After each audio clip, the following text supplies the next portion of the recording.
નમસ્કાર મિત્રો, કેમ છો? આશા રાખું છું તમે બધા સહકુશળ હશો. હું પણ સહકુશળ છું. આજે શ્રી કૃષ્ણ ભગવાનની એક સરસ સ્ટોરી લઈને તમારા માટે હાજર થઈ ગયો છું, જેને ટોટા ગોપીનાથ તરીકે ઓળખવામાં આવે છે. કેમ ઓળખવા ટોટા ગોપીનાથ કહેવામાં આવે છે શ્રી કૃષ્ણ ભગવાનને, એની સંપૂર્ણ માહિતી આજ હું તમને આ વિડીયોમાં આપીશ. તો ચાલો મોડું ન કરતા આજની સ્ટોરી શરૂ કરીએ છીએ. એની પહેલાં કહેવા માંગીશ કે ચેનલ પર નવા હો તો સબસ્ક્રાઈબ કરી લેજો, વિડીયો પસંદ આવે તો લાઈક કરી દેજો, ભાઈબંધ દોસ્તાર ફેમિલી મેમ્બર સાથે આ વિડીયો શેર જરૂર કરજો. તો ચાલો મોડું ન કરતા આજની સ્ટોરી શરૂ કરીએ છીએ. ઓડિશા જગન્નાથ મંદિરની થોડેક દૂર, બેસણાથી 2.5 કિલોમીટર દૂર એક ગામ હતું. એ ગામમાં એક વૃદ્ધ પૂજારી શ્રી કૃષ્ણ ભગવાનની નિત્ય પૂજા કરતા, સવાર સાંજ નિત્ય પૂજા કરતા. ગામના લોકો પણ શ્રી કૃષ્ણ ભગવાનના દર્શન કરવા સવાર સાંજ આરતીમાં આવતા. ઉંમર વધતાની સાથે પૂજારીની કમર ઝૂકી ગઈ છે. હવે જ્યારે પણ સવાર સાંજ પૂજારીજી કૃષ્ણ ભગવાનને તિલક કરે છે તો ક્યારેક તિલક નાક ઉપર લાગી જાય, ક્યારેક ગાલ ઉપર લાગી જાય, ક્યારેક કારણ કે પૂજારીજી કૃષ્ણ ભગવાનની કપાળ સુધી પહોંચી નતા શકતા. કમર એમની ઝૂકી ગયેલી હતી. આ જોઈને દરરોજ જે દર્શનાર્થી હોય છે, જે લોકો હોય છે, એ વાતો કરે છે કે પૂજારી તો જો ક્યારેક ગાલ ઉપર, ક્યારેક નાક ઉપર, ક્યારેક આંખ ઉપર તિલક કરી દે છે. પૂજારીને તો તિલક કરતા પણ હવે નથી આવડતું. દરરોજની આવી વાત સાંભળી પૂજારીજી એવું નક્કી કરે છે કે હવે હું એક યંગ છોકરો, એટલે કે જવાન છોકરાને પૂજારી તરીકે રાખી લઉં, એટલે કૃષ્ણ ભગવાનની સેવા પણ સારી રીતે થશે, તિલક, શિંગાર અને કપડાં ને બધું એ રીતે કરશે. જે જુવાન છોકરો પૂજારી તરીકે રાખી લઉં. આ લોકોને તો સંતોષ થઈ જાય કે મારાથી હવે તબિયત એટલી બધી સારી રહેતી નથી, એટલે કૃષ્ણ ભગવાનની હવે એટલી બધી પૂજા થતી નથી.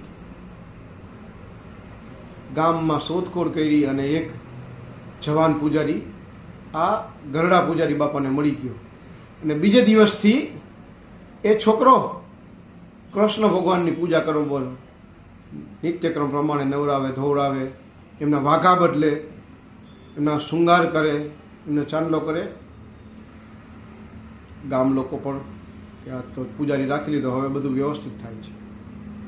પણ આ બધું કૃષ્ણ ભગવાનને ન ગમ્યું, કારણ કે વર્ષોથી જે પૂજા કરતા કરતા બીજે કોઈ તાત્કાલિક આવી જાય, થોડું ભગવાનને ગમે.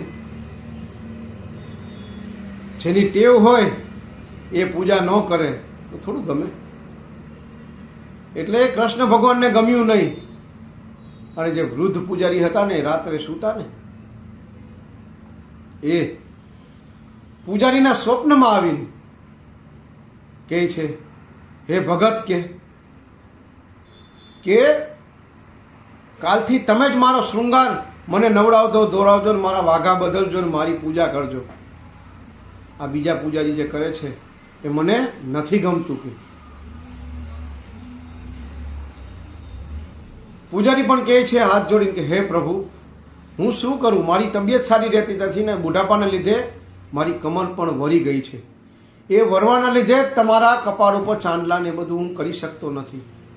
હવે મજબૂર છે કે ઉંમરથી હું મજબૂર છું, બાકી મારી તો ઘણી ઈચ્છા છે કે હું તમારી પૂજા અને સેવા ચાકરી કરું, પણ શું કરું સાહેબ, મારાથી થઈ શકે એમ નથી. મારે કાંઈ સાંભળવાનું નથી. કાલથી પૂજારીજી તમે જ મારી પૂજા કરજો. પૂજારી કે ભલે બાપુ, ભલે ભગવાન.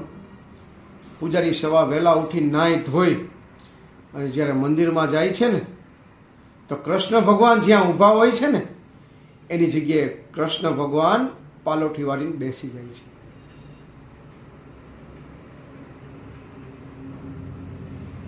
અને કૃષ્ણ ભગવાન જાણે મૂર્તિમાંથી કહેતા હોય છે, હવે તો મારો પૂજા પાઠ તમે કરી શકશો ને સરળતાથી.